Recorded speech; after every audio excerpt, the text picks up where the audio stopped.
डूंगरपुर, शादी ब्याह की मजाक मस्ती में दूल्हे की मौत के बाद दो गांवों के रिश्ते ऐसे टूट गए। 1 किलोमीटर के दायरे में दोनों गांव की सीमा, खेत खलिहान एक होते हैं, लेकिन लोगों के घरों के रिश्ते टूट गए थे। एक दूसरे के गांव में लोग शादी करवाने से परहेज करने लगे, लेकिन अब दोनों ही गांव के लोग बसंत पंचमी के शुभ मुहूर्त में 26 जनवरी के दिन फिर एक हो गए। दोनों गांवों के बीच सीमा पर गांव के लोग इकट्ठे हुए, पूजा अर्चना की और फिर प्रसाद बनाकर एक साथ खाया। 200 साल पुराने सभी गीले शिकवे दूर कर दोनों गांवों के 250 से ज्यादा परिवार एक हो गए।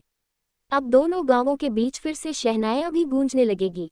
खेमपुर गांव के पेमजी पाटीदार 67, रामजी पाटीदार 63 और गणेशपुर गांव के वागजी पाटीदार बताते हैं कि दोनों गांव के बीच 200 साल पहले रिश्ता टूट गया था, जबकि दोनों गांवों के बीच सिर्फ 1.5 से 2 किलोमीटर की दूरी है। दोनों गांवों के खेत खलिहान मिले हुए हैं, लेकिन उनके रिश्ते टूट चुके हैं। दोनों गांवों में वागड़िया पाटीदार समाज के 250 से ज्यादा घर है। गांव के बुजुर्ग बताते हैं कि 200 साल पहले खेमपुर गांव के एक दूल्हे की शादी गणेशपुर गांव में हो रही थी। दूल्हा बारात लेकर गणेशपुर आया। उस समय मजाक मस्ती में लोगों ने दूल्हे के बैठने के लिए बुलेट हल्की लकड़ी का एक खाट बनाया। उसी खाट पर बैठते ही खाट टूट गया, दूल्हे के सिर में लगा और मौत हो गई।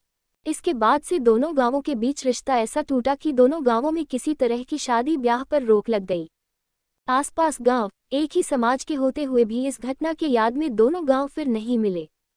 एक दूसरे की रिश्तेदारी होते हुए भी उनके बीच शादी ब्याह का रिश्ता खत्म हो गया। सालों बीते, गांवों के लोग एक होने लगे। इसके बाद साल भर पहले दोनों गांवों के लोगों ने फिर एक होने के प्रयास शुरू किए। कई बार बातचीत के दौर चले, लेकिन सफलता नहीं मिली। अब की बार गांव के बड़े बुजुर्गों ने मिलकर टूटे गांवों को मिलाने का बड़ा कदम उठाया।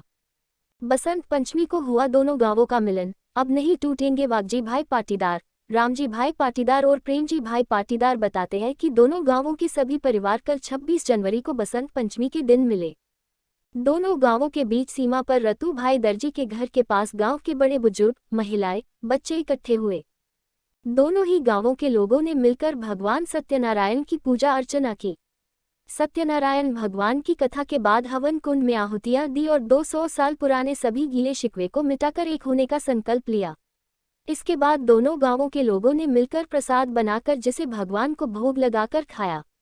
गांव के बताते हैं कि 200 साल बाद मिले रिश्ते अब कभी नहीं टूटेंगे। दोनों गांव के लोग मिलजुल कर रहेंगे। दोनों गांवों के बीच अब फिर से शादी ब्याह के रिश्ते हो सकेंगे और समाज एकजुट होगा।